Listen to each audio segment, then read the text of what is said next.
देश के कई राज्यों की आबोहवा इस समय बेहद खराब है, जिस कारण लोगों को कई तरह की परेशानियों का सामना करना पड़ रहा है। किस तरह की दिक्कतें हैं और किस तरह की परेशानी है, इस विषय पर बात खास तौर पर खास मेहमान डॉक्टर अनुराग नरूला जी हैं, जो कि दिल्ली के सफदरजंग अस्पताल में हैं और आंख रोग विशेषज्ञ हैं। अनुराग जी, बहुत बहुत स्वागत है आपका पंजाब केसरी टीवी और नवोदय टाइम्स पर। धन्यवाद तरुण जी, पंजाब केसरी को भी, नवरत्न टाइम्स को भी, सबको मेरी ओर से बहुत बहुत धन्यवाद। सर, किस तरह की दिक्कतें हो रही हैं बढ़ते प्रदूषण के कारण? देखिए तरुण जी, वैसे तो प्रदूषण के कारण शरीर का हर भाग ही इफेक्ट होता है। शुरू करें तो मैं अपनी जो मेरी स्पेशलिटी है नेत्र, उससे शुरू करते हैं। तो हमारे पास बहुत सारे मरीज आ रहे हैं आजकल आंख में पानी, खुजली, लाली लेके, क्योंकि बहुत सारे लोगों की आउटडोर एक्टिविटी होती है, इनफैक्ट जिनकी इंडोर एक्टिविटी भी होती है, जिनको घर में भी बैठना है, आप हवा का आना जाना तो रोक नहीं सकते, तो ये सारे भी एक्सपोज्ड हैं प्रदूषित हवा से। तो बेसिकली जो एलर्जेंस होते हैं, जो पोल्यूटेंट्स होते हैं हवा के अंदर, वो आंखों में जाके इरिटेट करते हैं। आपके जो आंसुओं के प्रोडक्शन होती है उसको बढ़ाते हैं, क्योंकि ये आंखों का एक प्रोटेक्टिव मैकेनिज्म होता है इन सब से बचने के लिए। तो आपको आंखों में पानी आना ये तरीके का प्रोटेक्टिव मैकेनिज्म है, जो कि मरीज हमारे पास कंप्लेंट लेके आते हैं, बहुत ज्यादा पानी आ रहा है, बहुत ज्यादा चुभन हो रही है, लोगों की लाल हो रही है आंखें, जो हम नॉर्मल कंजंक्टिवाइटिस कहते हैं, जो इन्फेक्शन के कारण होता है, अब हमारे पास पोल्यूशन के कारण और एलर्जी के कारण आ रहा है।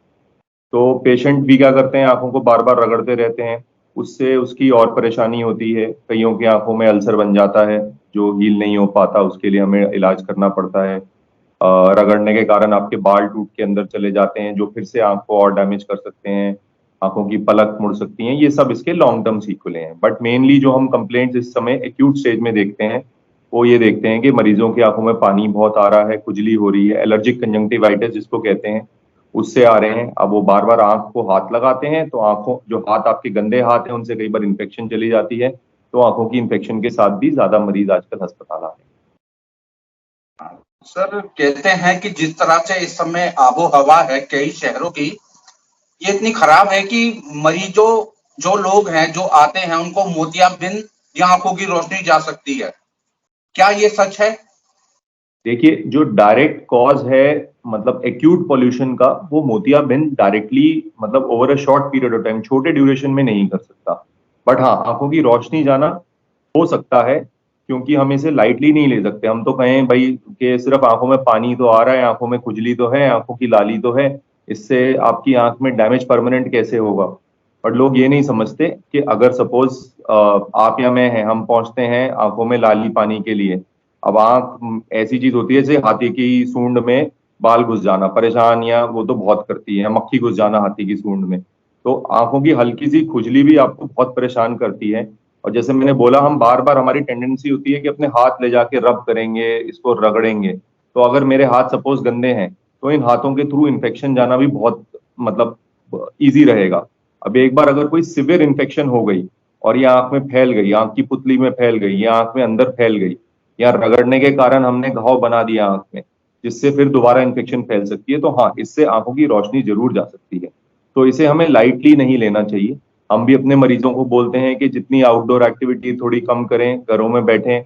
अब काम तो जिनका आउटडोर है वो नहीं छोड़ सकते, रोजी रोटी भी कमानी है, तो उनको हम प्रोटेक्टिव गॉगल्स वगैरह ये सब इत्तेहाद देते हैं, उनको ये सब एडवाइस देते हैं। अनुराग सर, बढ़ता प्रदूषण कितना खतरनाक है? कितना खतरनाक है, देखिए, मैं नेत्र विशेषज्ञ हूँ, हमारे पास अब ये सारे पेशेंट आने लग गए हैं। हमारी आजकल 80% ओपीडी यही होती है। ऊपर से जो यंग जनरेशन है, सब काम करने वाले लैपटॉप कंप्यूटर पे हैं, उनको ऑलरेडी इन सब की थोड़ी ड्राइनेस की प्रॉब्लम होती है। ऑन टॉप ऑफ दैट उनको एलर्जी वगैरह हो, तो उनके लिए बहुत बड़ी समस्या हो जाती है। फिर भी हमारी जो आंखों की बीमारी है वो जानलेवा नहीं होती, लेकिन जो पोल्यूशन, वैसे बढ़ता हुआ पोल्यूशन है, वो फेफड़ों की दिक्कत कर सकता है। एस्थमेटिक सीओपीडी पेशेंट हैं, उनके अंदर अटैक्स कर सकता है, नए आपको पेशेंट डेवलप कर सकता है। और ये जो इंडस्ट्रियल जो पोल्यूटेंट्स हवा में घूम रहे हैं, या दूसरी गैसेस घूम रही हैं, वो लॉन्ग टर्म एक्सपोजर आपको फेफड़ों की कैंसर वगैरह तक भी आपको लॉन्ग टर्म कर सकता है। इनफैक्ट हम लोग आजकल डिस्कस करते हैं कि जिस हवा में हम लोग रह रहे हैं, आप, मैं, हम सब इंक्लूडेड, ऑन एन एवरेज अगर हम देखा जाए तो हर आदमी की जो लाइफ एक्सपेक्टेंसी है वो हम 10 से 15 साल कम कर रहे हैं ऐसी हवा लेके, लगातार लेके। हम अपने लिए तो सोचते हैं, अपने बच्चों के लिए, फ्यूचर जनरेशन के लिए बहुत सारे डिफेक्ट्स हो सकते हैं आने वाले नए बच्चों में। सो इन सब चीजों से ओवरऑल भी हमें सिर्फ आंखों का नहीं, हमें फेफड़ों का, हृदय पे, इसका चमड़ी पे भी बहुत सारे स्किन के, अगर आप स्पेशलिस्ट से बात करेंगे उनको बहुत सारे dermatitis, skin allergy, skin infections, in fact अगर बहुत लॉन्ग टर्म इनका एक्सपोजर हो तो even skin cancer rare cases में देखा गया है। तो इसके ओवरऑल बॉडी पे जो इफेक्ट हैं वो बहुत ज्यादा हैं। तो हमें इस प्रॉब्लम को काफी गंभीर तरीके से लेना चाहिए। हर साल सर दीपावली के बाद इस तरह की दिक्कतों से दो चार होते हैं दिल्ली एनसीआर के लोग हों या अन्य राज्यों के। दीपावली से पहले, क्योंकि आप एक सरकारी हॉस्पिटल में हैं, ओपीडी आप में आपके कितने मरीज तब आते थे और अब कितने हैं? मतलब संख्या में अगर बताएं तो कितने प्रतिशत मरीज बढ़े हैं या कम हुए हैं दीपावली से पहले और दीपावली के बाद? देखिए, मरीजों की जहां तक संख्या देखा जाए तो दीपावली टाइम में बहुत सारे त्योहार होते हैं, थोड़े मरीज वैसे ही कम हो जाते हैं। बट मेरे ख्याल से आप सवाल ये कर रहे हैं कि हमारे ये पोल्यूशन रिलेटेड और आंख में एलर्जी रिलेटेड पेशेंट कितने बढ़े हैं। तो आप बिल्कुल सही कह रहे हैं कि दीपावली के बाद ऑलमोस्ट 50 to 60%, इनफैक्ट कई बार डबल भी हो जाते हैं पेशेंट।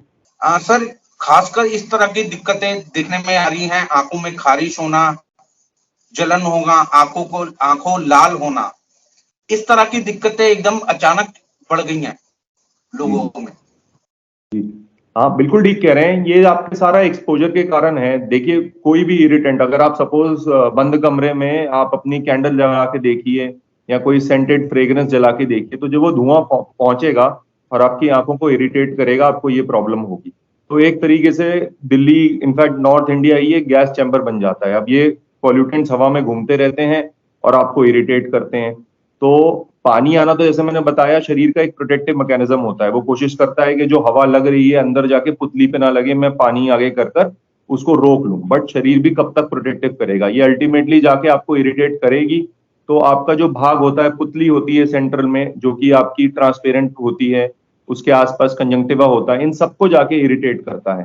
तो उसका जो रिफ्लेक्स मैकेनिज्म शरीर का होता है, पानी आना, वो इनिशियली शरीर कोशिश करता है रोकने की, बट जब वो नहीं कर पाएगा तो अल्टीमेटली जाके ये डैमेज तो करेगी करेगी। तो इसका तो हमें ध्यान रखना ही रखना है। अनुराग जी, कई विशेषज्ञ से बात भी हुई और कई विशेषज्ञ ने ये सलाह भी दी है कि जिस तरह का अभी वातावरण है, इसमें घर में ही रहें, घर के अंदर ही रहकर काम करें। लेकिन रोजमर्रा की जिंदगी देखा जाए तो लोगों को नौकरी के लिए जाना पड़ता है, बच्चों को घर से स्कूल जाना पड़ता है, तो वो क्या करें? मैं, देखिए, सबसे आइडियल तो देखिए घर पे बैठें या बाहर जाएं। पॉल्यूशन से तो आप एक्सपोज होंगे ही होंगे। आप घर पे बैठ के थोड़ा कम मात्रा में एक्सपोज हो सकते हैं, और काम भी आदमी नहीं छोड़ सकता क्योंकि रोटी रोजी कमानी है। तो मैं अपने मरीजों को ये कहता हूं कि कम से कम बाहर घूमें, स्पेशली पॉल्यूटेड जगह थोड़ा कम जाएं। आप प्रोटेक्टिव गॉगल्स लगा सकते हैं, काले चश्मे आते हैं, उनसे वो लगाकर अपनी थोड़ा आंखों को प्रोटेक्शन दे सकते हैं। कोविड खत्म हो गया है, मास्क पे चालान हट गया है, इसका ये मतलब नहीं है कि हमने जीना छोड़ दिया है। हम मास्क लगा सकते हैं, खासकर N95 या 3 प्लाई मास्क लगा सकते हैं। इससे कोविड से प्रिकॉशन नहीं, लेकिन जो पोल्यूशन है उससे तो प्रिकॉशन हो जाती है। आप देखेंगे पहले चाइना वगैरह ऐसी कंट्रीज में तो ये रूटीन में ही लगाते थे, बिफोर कोविड भी लगाते थे। तो हम ये सारी प्रिकॉशन अगर थोड़ी बहुत लें तो अपने फेफड़ों को, आंखों को बचा सकते हैं। हम रूटीन में लुब्रिकेटिंग ड्रॉप्स लिखते हैं थोड़े मरीजों को, जो कि आपका डस्ट जिससे एक्सपोजर होता है थोड़ा वो वॉश आउट हो जाता है। प्रिजर्वेटिव फ्री लुब्रिकेटिंग ड्रॉप्स लिखते हैं, एंटी एलर्जिक लिखते हैं। बट हम तो यही कहेंगे कि दवाइयों की कम से कम जरूरत पड़े तो सिंपल से है, पेशेंट एक तो बाहर थोड़ा थोड़ा पॉल्यूटेड एरियाज को अवॉइड करें, और अगर प्रोटेक्टिव ग्लासेस लगा लें, सन ग्लासेस ही लगा लें, और मास्क लगा लें। ये दो चीजें पेशेंट को काफी हद तक काफी प्रोटेक्शन दे सकती है। बाकी अल्टीमेट ट्रीटमेंट तो है कि पोल्यूशन का हमें कुछ ना कुछ करना पड़ेगा इवेंचुअली, बिकॉज हर साल प्लान तो बनते हैं बट हम थोड़ा इसमें चूक खा जाते हैं। अनुराग जी, क्योंकि बहुत लोग हैं जो घर से बाहर निकलते हैं, बच्चे भी, क्योंकि स्कूल जाना होता है, तो आप क्या कुछ सलाह देना चाहेंगे कि जो लोग घर से बाहर निकलें और जब वो घर आए बीच में क्या करें या घर आकर क्या करें, ताकि वो आंखों में जलन या खारिश होना या आंखों से पानी आना, इस तरह की समस्याओं से दो चार ना हो? देखिए, सबसे सिंपलेस्ट जो मैं लोगों को यही कहूंगा कि प्रोटेक्टिव आपके ग्लासेस आते हैं, सफेद रंग के भी आते हैं, ट्रांसपेरेंट वाले, काले भी आते हैं, सन ग्लासेस भी आते हैं। जैसे मेरे लाइक जैसे लोग चश्मा लगाते हैं तो आप नंबर्ड ग्लासेस भी बनवा सकते हैं आंखों की तरफ से। तो ये सबसे सिंपल प्रोटेक्शन है और सबसे इफेक्टिव चीज है। दूसरी चीज, हमारे पास बहुत सारी ड्रॉप्स आती हैं जो भी आप किसी भी रजिस्टर्ड मेडिकल प्रोफेशनल जो आई सर्जन है उसके पास जा सकते हैं। लुब्रिकेटिंग ड्रॉप्स होती हैं, इसमें हम प्रिजर्वेटिव फ्री वाली लें, वो आपको ओवर द काउंटर मिलती हैं, विदाउट साइड इफेक्ट्स होती हैं, तो आप वो यूज कर सकते हैं। इस मौसम में थोड़ा उसका यूजेज बढ़ जाता है। बाकी तीसरी चीज मैं कहूंगा कि थोड़ा मास्क का प्रयोग लोग बढ़ाएं। कोविड खत्म हो गया ये समझ के मास्क ना फेंकें। ये तीन चीजें करें तो हम इससे थोड़ा सा ओवरकम कर सकते हैं। बाकी चौथी चीज तो प्रदूषण कंट्रोल करना है, वो सबसे इंपॉर्टेंट। अनुराग जी, एक चीज आपसे समझना चाहूंगा, जैसे कोई भी बीमारी होती है उससे पहले वो हिंट देती है कि ये बीमारी बढ़ सकती है। ऐसे में आंखों का रोग जो इस बढ़ते प्रदूषण से, जैसे आंखों में जलन या बार बार पानी आना, क्या हिंट होता है ऐसा जिससे लोग बच सके या समझ जाएं कि अब ये आंखों का रोग बढ़ सकता है, हमें इसके लेकर विशेषज्ञों की दिखाना चाहिए? देखिए, एज सच कोई बहुत बड़ी हिंट नहीं है, बट आपकी जो फ्रीक्वेंसी है पानी आने की, इरिटेशन होने की, सपोज आपको शुरू में एक दो बार हो रही है, जैसे मैंने बोला आजकल लैपटॉप का यूज और फोन का यूज वैसे ही बढ़ गया है, तो काफी पेशेंट्स को तो ये पहले से ही प्रॉब्लम थी, तो वो कंफ्यूज हो जाते हैं कि ये पोल्यूशन के कारण है या एक्सेसिव स्क्रीन टाइम के कारण है। तो सपोज आपको पहले दिन में कभी कभी वाटरिंग होती थी, या आपको 15-20 दिन में एक बार आंख लाल होती थी या इरिटेशन होती थी, बट आपकी इसकी फ्रीक्वेंसी बढ़ गई है। आप दिन में बैठ ही नहीं सकते, बार बार आपको आंख रब करनी पड़ रही है, या आपको रुमाल निकाल के आंखें पोंछनी पड़ रही हैं। तो इसकी अगर फ्रीक्वेंसी आपकी बढ़ गई है तो फिर इसका मतलब है कि आपको कहीं ना कहीं ये पोल्यूशन ही परेशान कर रहा है। सो इसका मतलब है एक बार आप आई सर्जन से अपना रूटीन चेकअप करवा लें, वो आपको अकॉर्डिंगली एडवाइस करते अनुराग जी, आपका इंटरव्यू करने से पहले मैंने सोशल मीडिया पे काफी लोगों से सजेशन और सवाल पूछे थे, तो किसी ने सवाल पूछा है कि वो कॉन्टैक्ट लेंस का प्रयोग करता है, लेकिन हाल फिलहाल के दिनों में कॉन्टैक्ट लेंस लगाने के बाद उसे आंखों में कई तरह की दिक्कत हो रही है, आंखें थक जाती हैं, बार बार उसे खारिश करनी पड़ती है। तो ऐसे में वो क्या करें जो कॉन्टैक्ट लेंस का इस्तेमाल करते हैं लोग? हैं। देखिए, इस समय मैं थोड़ा लोगों को बोलूंगा कि अगर जो कॉन्टैक्ट लेंस बहुत ज्यादा समय यूज करते हैं, अगर वो कॉन्टैक्ट लेंस के बदले चश्मा थोड़ा इस्तेमाल कर लें तो बेटर रहेगा। अगर उनको कॉन्टैक्ट लेंस यूज करनी है तो कॉन्टैक्ट लेंस के ऊपर डालने की प्रिजर्वेटिव फ्री लुब्रिकेटिंग ड्रॉप्स आती हैं, वो यूज कर सकते हैं। दूसरी चीज, जो कॉन्टैक्ट लेंस जो मंथली या 6 मंथली डिस्पोजेबल वाली होती हैं, उसके बदले वो डेली डिस्पोजेबल वाली यूज कर लें। उसमें थोड़ा खर्चा बढ़ जाएगा मरीज का, बट वो करें, क्योंकि डेली डिस्पोजेबल का फायदा ये है कि उसमें थोड़ा आपके इन्फेक्शन होने का चांसेस और एलर्जी होने के चांसेस थोड़े कम हो जाते हैं। तो ये 3-4 चीजें कर सकते हैं। एक तो ग्लास का प्रयोग ज्यादा करें रादर देन कॉन्टैक्ट लेंस। उसके ऊपर डालने की कुछ कुछ रिकमेंडेड ड्रॉप्स होती हैं, वो अपने डॉक्टर से डिस्कस करके यूज कर सकते हैं। और तीसरी चीज, जो मंथली डिस्पोजेबल यूज करते हैं वो डेली डिस्पोजेबल या वीकली डिस्पोजेबल वाले पे शिफ्ट हो जाएं, तो वो थोड़ा सा पेशेंट के लिए बेटर है। एक आखिरी सवाल, आपने कि अपना कीमती समय दिया पंजाब केसरी नवोदय टाइम्स को। जिस तरह का अभी आबो हवा है कई राज्यों की और दिल्ली एनसीआर की खासकर, क्या कुछ आप सलाह देना चाहेंगे लोगों को? क्योंकि वायु प्रदूषण के कारण जिस तरह से दिखाया जाता है तो लोग एक तरह से परेशानी में हैं, और डाइट को लेकर आप क्या कुछ सलाह देना चाहेंगे? पैनिक क्रिएट कर रहे हैं लोग, पैनिक हो जाता है लोगों के मन में, वो पैनिक ना हो। दूसरा, क्या कुछ डाइट लें ये ताकि बचा सबसे जा पहले सके? मैं पेशेंट को यही कहूंगा, सारे पेशेंट या जो भी नॉन पेशेंट, सारे जनरल पब्लिक को कहूंगा कि पैनिक मत होइए। आप अगर नॉर्मल चीजें फॉलो करेंगे तो कुछ काफी हद तक आप मतलब ठीक रह सकते हैं। सबसे पहले तो मास्क लगाना सबसे रिक्वेस्ट है, दोबारा शुरू कर दें। घरों पे नहीं तो एटलीस्ट हॉस्पिटल की जगह बाहर निकलते हैं प्रदूषित हवा के कारण मास्क लगाना शुरू कर दें। मास्क काफी सिंपल चीज है जिसको लोग फॉलो कर सकते हैं।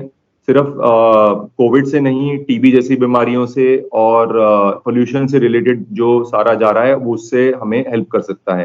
कोशिश करें कि 3 प्लाई मास्क लगाएं या फिर N95 लगाएं। कपड़े से उतनी प्रिकॉशन नहीं, प्रोटेक्शन नहीं है जितनी इन सब मास्क से है। दूसरी चीज, जहां तक आंखों का सवाल है, वहां तक जैसे पहले बोला, प्रोटेक्टिव ग्लासेस वगैरह लगाएं, कॉन्टैक्ट लेंस का यूज थोड़ा कम करें और पैनिक ना हो। जितने से जितना ज्यादा काम कर सकते हैं घर पे करें, आउटडोर एक्टिविटी थोड़ा कम करें और खाने से रिलेटेड हेल्दी खाएं। उससे इससे बहुत ज्यादा नहीं है, हेल्दी खाएं, अपना फल सब्जी वगैरह का ज्यादा वो लें। कुछ हमारे पास फ्रूट वगैरह होते हैं जो आपके आई के लिए हेल्दी होते हैं, कुछ फ्रूट दूसरी बॉडी के लिए होते हैं। तो बैलेंस डाइट लें अपनी, थोड़ा जंक फूड कम करें। ये तो इन जनरल जो पेशेंट को बोला जाता है वो वही है। तो अपना हेल्दी खाएं, खाने से रिलेटेड कोई प्रिकॉशन नहीं है इसमें।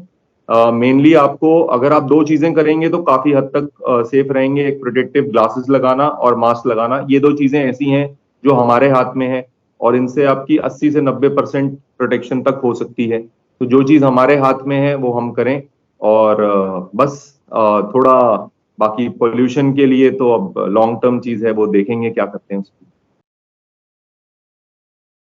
बहुत बहुत शुक्रिया अनुराग जी, पंजाब किसी टीवी और नवोदय टाइम से बातचीत करने के लिए। तो आप भी अपनी आंखों का ख्याल रखना चाहते हैं तो डॉक्टर अनुराग नरूला जी की इस सलाह पर अमल जरूर करें और परेशानी अगर बढ़े तो नजदीकी डॉक्टर से संपर्क जरूर करें। बहुत बहुत धन्यवाद सर।